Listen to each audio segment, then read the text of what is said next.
conditioned my hair last night, so it's a little poofy. Okay, hemp oil, fuck the world. There we go. What are we talking about? Gonna get Uniswap hacked for 25 million just now. For real? For real? Let's look. You got this, CoinDesk? Or do I got to go to Twitter?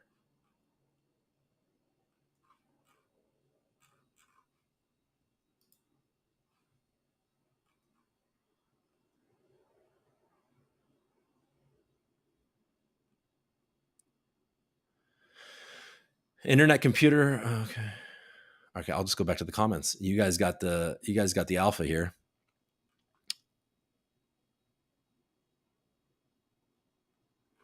Ooh. Bunsen and Vestige working on a large project.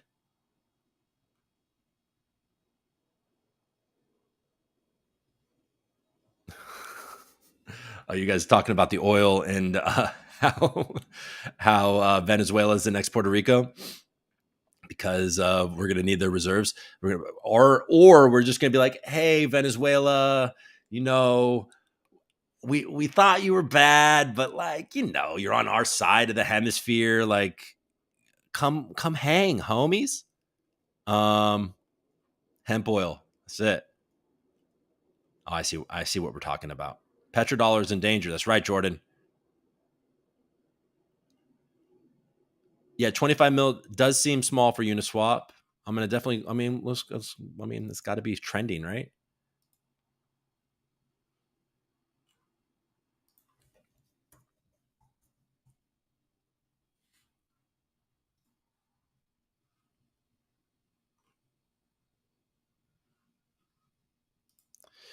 Hackers exploit Uniswap security flaw to steal 25.2 million worth of crypto. 8 addresses stole $25 million worth of assets from 8 Uniswap pools by sandwich attacking, including ETH, USDC, USDT, wrapped Bitcoin, and DAI.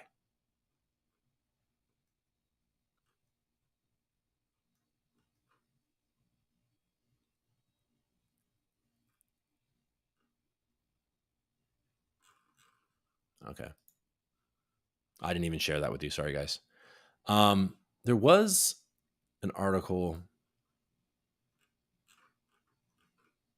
that I found. This was another thing. These MEV wars here. Ethereum MEV bot gets attacked for 20 million as validator strikes back.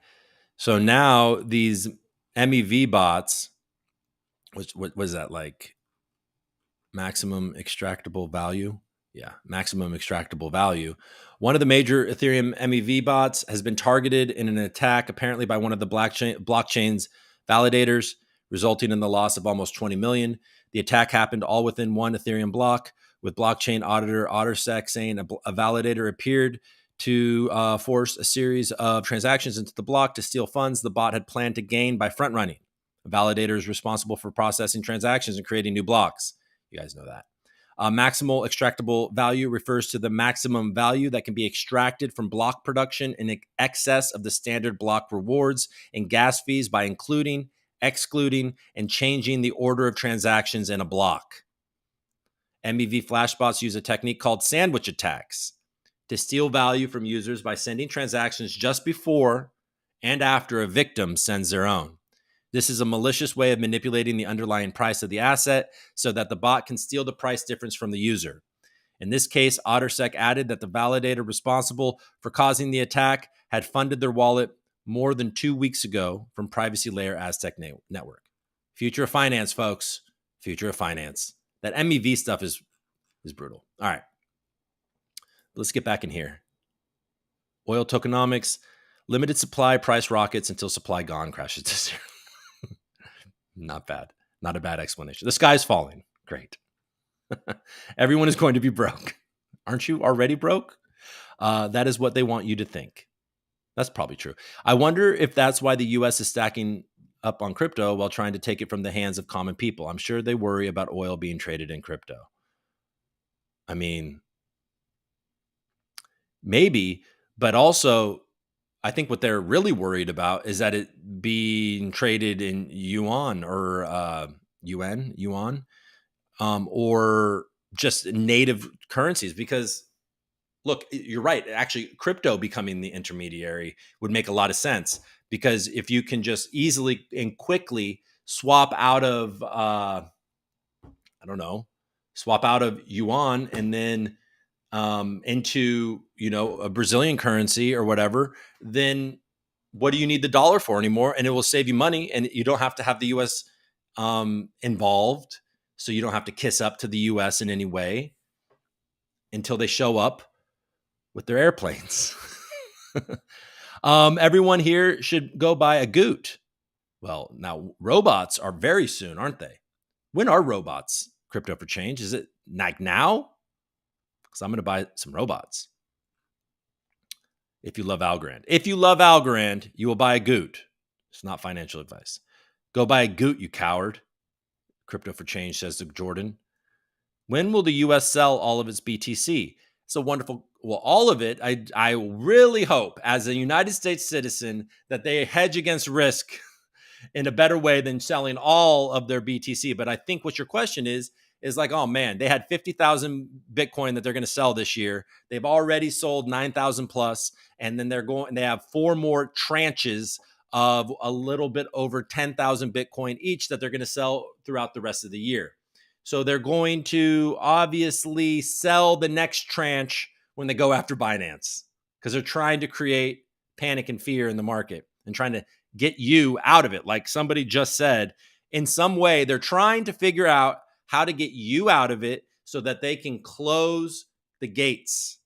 So, I'm sure that they were able to close some gates when when USDC depegged, because a lot of people panicked and sold and sent a lot of USDC to their Coinbase and got it into their bank account, got it out of the area where they can, now they can they can tighten the reins on the entries, the on ramps and the off ramps. Maximus pushes back on crypto for change with, okay, buy Goots. But I would say if you love Algorand, maybe buying Algos would be the move. And then crypto for change says, no, buy Goots. Is this good? Is this good content, folks?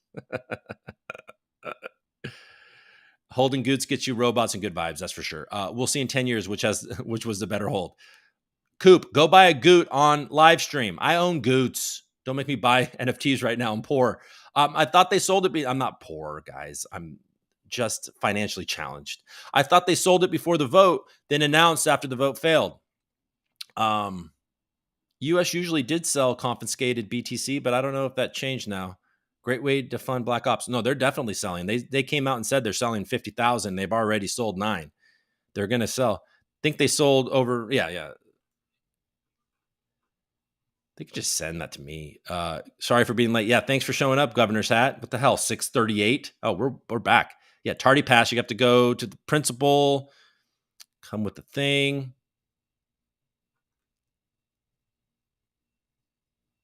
Yeah, man. Be interested to see whose hands those BTC are going to. Well, it's got to be ours.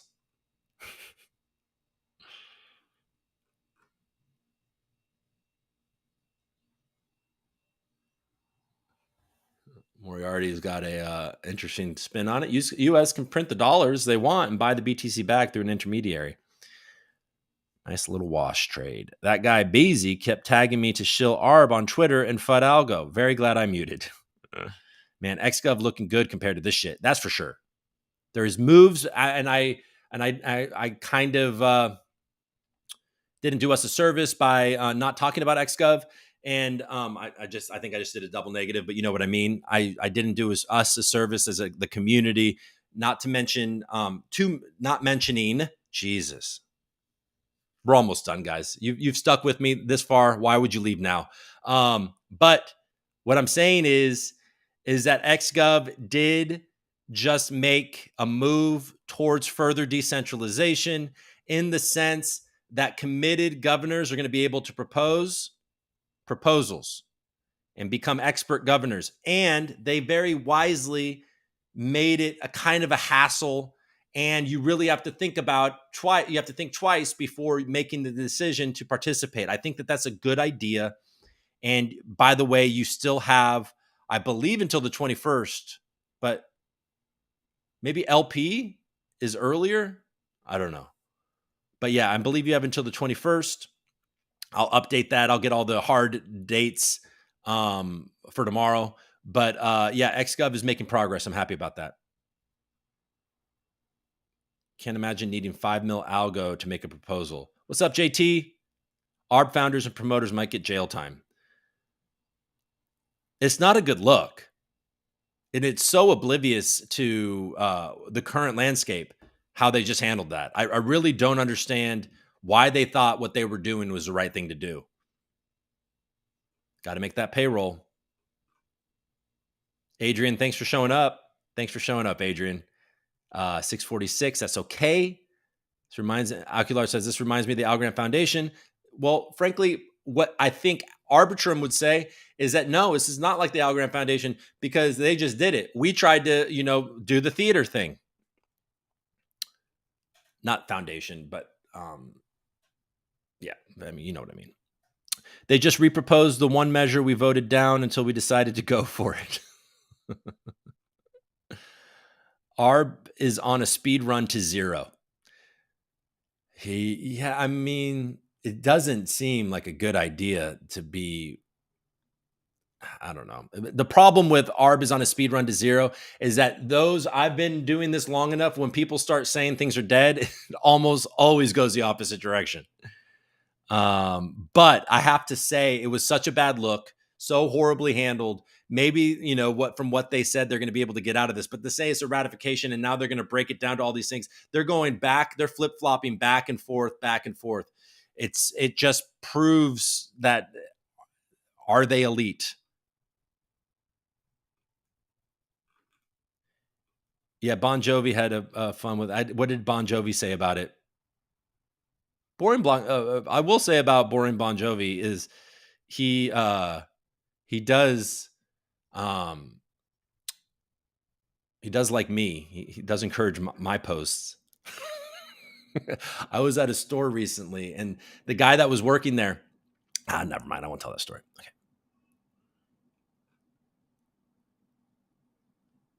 Average Den says, I know you don't like him. I find him funny at times and just boring most of the time because you know what he'll say.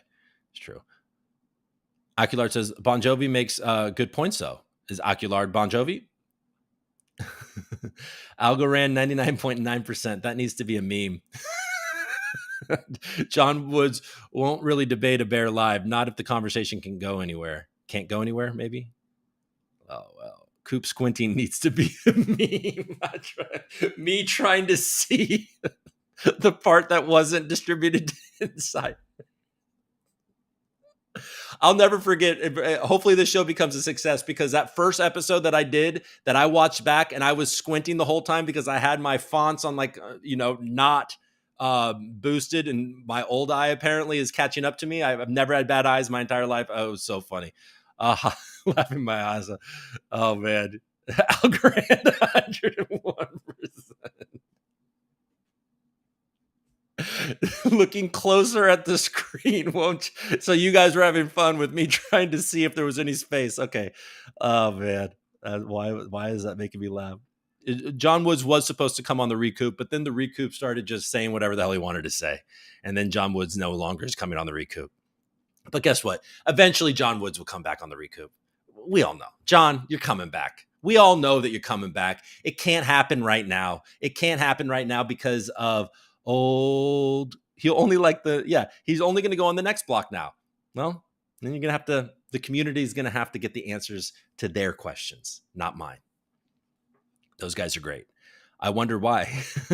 Yada, yada, Pablo, yada, yada, yada. No, he doesn't care about Pablo Yabo. Are you kidding me? It's not because of Pablo Yabo. They were all very happy. I was going down that wormhole. Read those tea leaves. John Woods is afraid of articulate people with questions like Koopa. I appreciate you guys. He's not afraid of me. I know John Woods is a good guy. All right, let's skip down to the bottom, guys. Sorry. You guys still talking about Bon Jovi down here? All right. Okay, I'll definitely do that. Let's go. I'll go up here. Who is the next block? Okay. That is JT Invest in You, C Will, and Crypto for Change. Today they have AJ from BitBoy.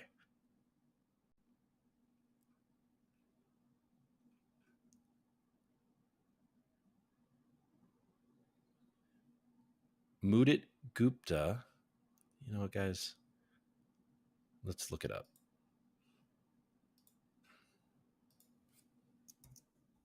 I kind of don't know what you guys are talking about, but if this is going to work, this is going to work.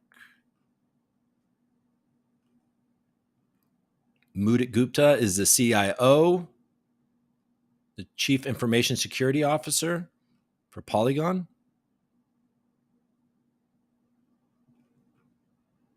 Oh, thank you.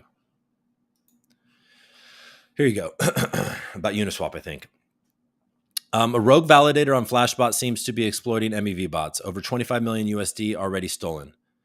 Oh, this is what I was reading about earlier.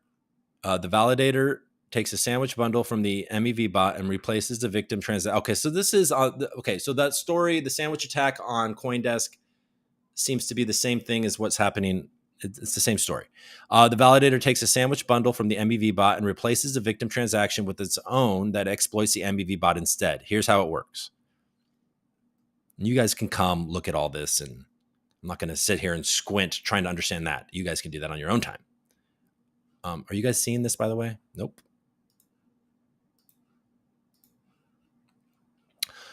Also, there can be loopholes to avoid slashing, like using secondary proposer to get the bundle and then using the primary to actually propose the block, thereby avoiding double signing. Regardless, even in the best worst case, the initial slashing penalty is 1 ETH. 25 million profit for 1,800 penalty? Sure. I'll take that trade.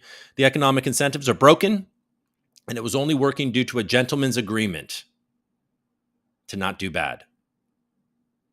Oh, this is not bullish. I've heard about the MEV and these attacks, and there's been a lot of smart people complaining about this.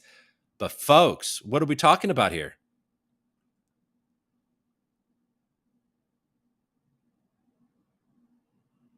Regardless, even in the best worst case, the initial slashing penalty is 1 ETH. The economic incentives are broken here, and it was only working due to a gentleman's agreement to not do bad. Imagine if the rogue validator becomes Robinhood and returns the funds to the original MEV victims. Remember, folks, we're all in this together. So the only reason this is not happening more is because people are being nice. I mean, this is no... I mean, he's the CISO at Polygon. He's got a big time vested interest in Algorand. That'd be nice. All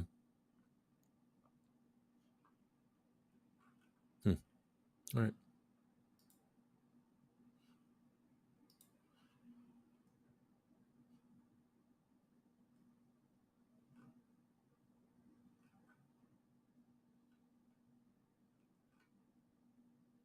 So everyone, you got to migrate your LPs on Pact. When does that migration end, Zen?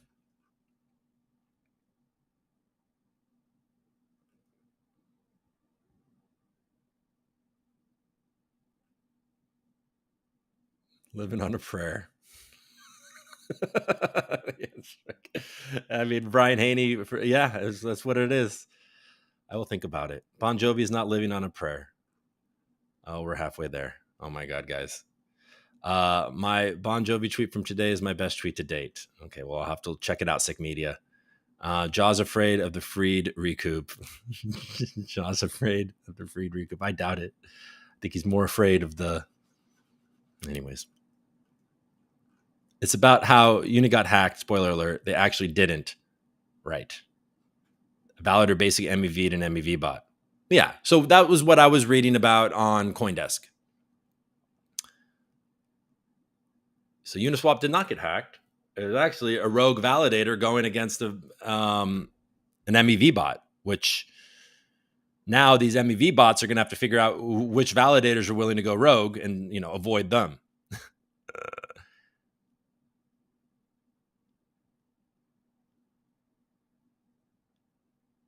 Well, Brian Haney is not happy with the pact decision. Gentlemen's agreements are great when we're all in non. Yeah, what a thing to be.